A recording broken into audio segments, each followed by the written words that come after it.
The morning after the storm, the ground is littered with mud, and a massive, beautiful plant lies completely uprooted. Curious, but look just a few inches away. Right next to that wreckage, a tiny, unassuming green sprout stands perfectly upright, completely unharmed. In nature, mass usually equates to durability.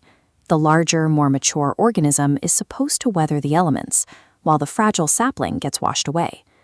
Surviving sudden stress relies on variables we cannot see with the naked eye, determining which structures fail and which endure. To figure out what happened, we have to rewind 30 days to a village school. A teacher named Guruji hands two students, Arav and Ishan, a single seed each. He sets a straightforward objective. In exactly 1 month, whoever presents the healthiest, most beautiful plant takes home a prize.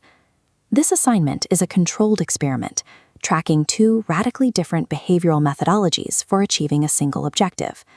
Arav starts by planting his seed in a terracotta pot.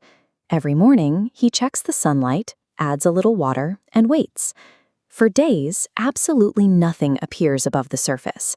This illustrates subterranean investment. While the surface remains barren, the seed constructs critical infrastructure below the soil. These roots act as a resource network, serving as a mechanical anchor, physically gripping the earth and locking it into a solid foundation.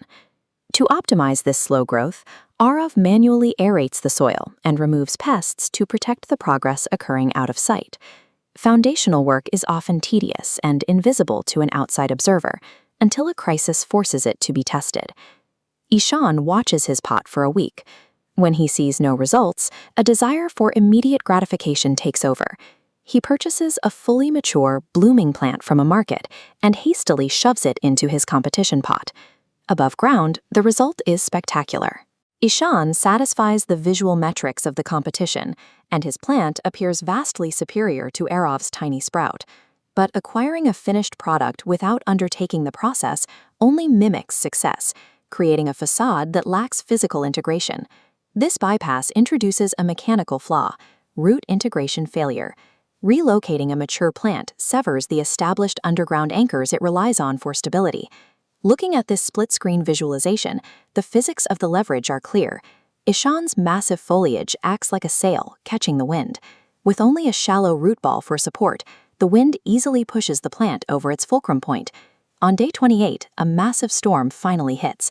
Arav actively packs extra soil around his small plant for support, while Ishan's large plant is left to face the elements alone. External stressors instantly expose the severe vulnerability of aesthetic growth that lacks structural depth.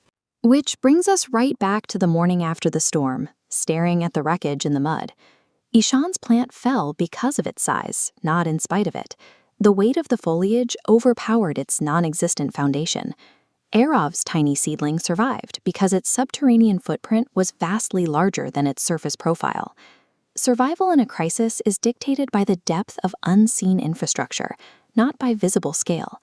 When Guruji inspects the remaining pots, he ignores the size of the plants. He looks at the survivor and declares Arav the undisputed winner. He explains that success gained through shortcuts is inherently temporary and fragile, destined to shatter under the slightest pressure.